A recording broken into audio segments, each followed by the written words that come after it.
Today we are diving deep into what is, I think, arguably the most consequential strategic comeback in modern corporate history. Yeah, that's a big statement, but it feels right. We're mapping out Google's massive pushback into the heart of the AI race. And this isn't just about, launching another chatbot. No, not at all. This is a full stack effort. We're Okay. talking revolutionary software models and, crucially, custom-built silicon that's changing the rules of the whole game. Exactly. So our mission today is really to give you the shortcut to being well informed on this. We've gone through the source material, the internal strategic analysis, All of it. and we're comparing Google's trajectory directly against the leaders, Yeah. right? So OpenAI on the software side and NVIDIA on the hardware side, you really need to grasp the speed of this shift. We have to start with the origin story, that wake-up call. Right. The reports are crystal clear on this. Yeah. When ChatGPT just exploded onto the scene in late 2022, Google was caught off balance. They were. They realized immediately they had to accelerate everything. And that urgency is what fueled this intense multi-year sprint to get back on top. And that sprint culminated in what we saw on November 18, 2025. The unveiling of Gemini 3. CEO Sundar Pichai came right out and said it. This was our most intelligent AI model.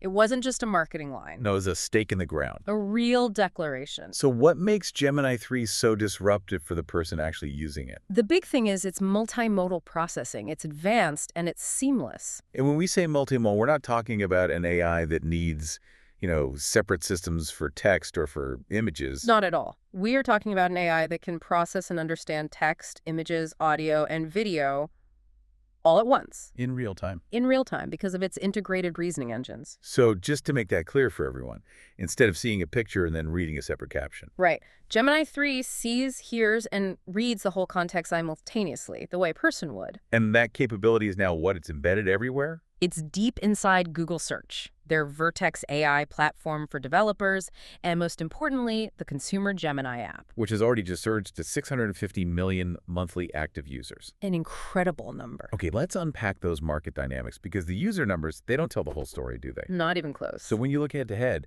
how is Gemini 3 actually doing against the heavyweight champ ChatGPT? Well, ChatGPT is definitely an entrenched leader. The data shows it still commands a massive 800 million weekly active users. Wow, that's formidable. It is. But Google's Gemini app has scaled to 650 million monthly active users incredibly fast. The momentum is just exceptional. So still trailing in total users. Yeah. But here's where the analysis gets really sharp, and this is the core insight for you to take away. This is the important part. The sources show that despite trailing a bit in total scale, Gemini beats ChatGPT in a key metric, average time spent per visit. And that single metric is so critical. Total users can reflect, being first to market. Right, a head start. Exactly. But average time spent reflects product satisfaction. It reflects utility. So higher engagement suggests that the users Google have are finding it more useful, more comprehensive. They're spending more time solving problems with it. And that engagement, that's the bedrock for long-term retention and, long-term profitability. Exactly. Engagement means the technology is sticky, and we see that performance reflected everywhere else, right? We do. Gemini 3 is just dominating the benchmark leaderboards across all these key dimensions: text quality, image editing precision, general multimodal tasks. This isn't just a small improvement. No, it signals a real leadership shift. And that's translating into hard market signals. We've seen the App Store analytics. I saw those. Gemini 3 is rapidly overtaking ChatGPT in monthly downloads. Consumer preference is changing hands, and fast. And if you need more proof, just look at that quote from Salesforce CEO Mark Benioff. The leap is insane. For reasoning speed, images, video, everything is sharper and faster. I mean, when industry leaders use words like insane leap, this is a generational advance that the market is recognizing. So the software battle is intense, but the ultimate strategic differentiator for Google, it's that they're now challenging the establishment on a second front. A critical one. Custom silicon. This is the hardware power play that puts them in direct competition with NVIDIA. And this is where Google goes truly full stack. We have to talk about Google's 7th generation tensor processing unit, or TPU. Codename Ironwood. That's the one. And the staggering number here is the performance gain. Ironwood delivers a What is it, a 10x performance improvement over the last version? 10 times better than the TPU V5P. It's a new standard for AI acceleration. That just seems almost unbelievable. How is that even sustainable? And what did they have to sacrifice to get that kind of specialized acceleration? Well, the sustainability comes from that specialization. A 10x leap is possible because Ironwood is engineered for one job and one job only: AI. And specifically, it's optimized for inference workloads, not just training. Okay, let's pause there. Inference workloads is a key piece of jargon. We need to unpack that. Simply put, training is the R&D phase. It's that incredibly expensive one-time process of teaching the massive Gemini 3 model how the world works. Okay, got it. Inference, on the other hand, is the operational cost. It's the constant repeating action every single time one of those 650 million users asks a question. So while training determines how smart the model is, Right. inference determines how cheaply and quickly Google can actually serve all those users every single month. Precisely. Inference optimization is where you win or lose on operational efficiency.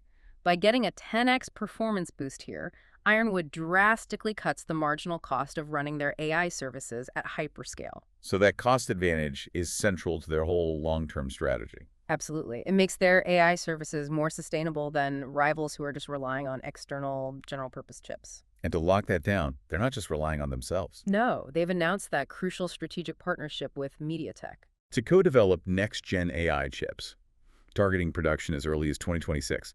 This just shows they're aggressively building control over their own hardware supply chain. And this feeds directly into that bigger battle for AI hardware control. We have to state the reality right now. Which is, NVIDIA dominates over 80% of the AI accelerator market with its GPUs.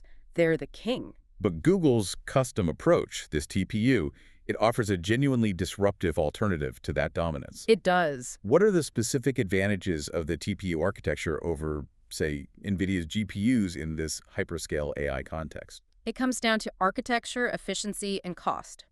TPUs are specialized, which leads to superior energy efficiency and really significant cost reductions when you're operating at Google scale. Because they control the whole stack. Exactly. The software, the models, and the hardware, they can get way more efficiency than a data center just using off-the-shelf parts. And we're already seeing the ripple effects. The sources report a watershed moment. Yeah, this is huge. Meta is considering switching to Google's chips by 2027. If a rival hyperscaler does that, it just proves the disruption is real. It's the strongest signal yet that the market is ready for alternatives. Google's custom silicon is a direct threat to the premium pricing power that NVIDIA has enjoyed for so long. What some analysts have called the NVIDIA tax. The NVIDIA tax, right? Let's be clear what that implies. It's not just a high price tag for the giants. No. If NVIDIA controls allocation and pricing, that high barrier to entry affects smaller companies. It affects innovation everywhere. That's the point. If Google can deliver these specialized high-performance chips at a lower operational cost to themselves and maybe to partners like Meta, it fundamentally changes the economics of the whole industry. It means cheaper AI for everyone down the line. It could. I mean, even NVIDIA's CEO Jensen Huang has admitted that chip allocation is a tight supply issue, but that doesn't change the long-term threat that cheaper, custom hardware poses to their pricing. So we've covered the breakthrough software and the game-changing hardware. What does this full-stack strategy mean for the user? It means deep AI integration everywhere. Okay. And that translates to adoption across every layer of the ecosystem. So on the enterprise side, over 70% of Google Cloud customers are now actively using AI toolkits like Vertex AI and the Gemini API. And that rapid enterprise adoption. Mm-hmm. That means serious revenue streams and deep integration with actual business processes. And the models themselves are evolving way past just simple Q&A. Right, the agentic platform. That's the next evolution. This involves Gemini 3's autonomous capabilities. And this is a huge jump in utility. Agentic features enable proactive planning, multi-step tasks. So what's the difference? Give us an example. It's the difference between asking your AI to search for a flight and having the AI autonomously research options, book the ticket, put it in your calendar, and then file the expense report across 3 different apps. All without you holding its hand the whole way. Exactly. That's agentic AI. And that ties into the full integration. This advanced AI is now woven into Google Search, into the workspace tools you use every day, into their developer platforms. It creates a comprehensive ecosystem where the AI is an ever-present, proactive partner. And it's not just for big enterprise clients. No. The Gemini app brings these cutting-edge features directly to those 650 million monthly users. It's basically democratizing access to technology that just a year ago was purely theoretical or stuck in a lab. Okay, before we wrap up, we have to address the challenges, all right? Well, we know Google had some very public missteps early on. They absolutely did. You have to acknowledge they overcame early issues with Gemini's image generation accuracy and, some of the problems with AI overviews. It did seem to learn quickly, though. Very quickly, they implemented robust guardrails. They're continuously improving model training.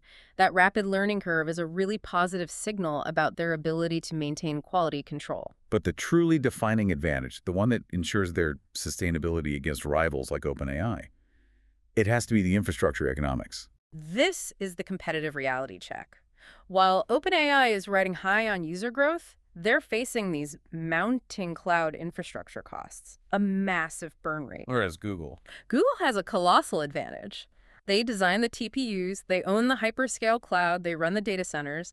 This control gives them a vastly superior cost structure and a sustainable growth path that rivals who are just renting cloud space. They simply can't match it. And that structural advantage is reflected in the analyst consensus. It is. Experts now see Google well-positioned to close the gap with OpenAI, even though we know the landscape is still fiercely competitive. So ultimately, the defining battle for the next decade will be won by whoever achieves a kind of dual mastery. Dual mastery. I like that. Not just software intelligence, the research, the rapid iteration. Right, but also hardware efficiency. Yeah. The deep infrastructure control, the custom chips. And Google's showing a total commitment to mastering both at the same time. Which brings us right back to that core strategic comeback.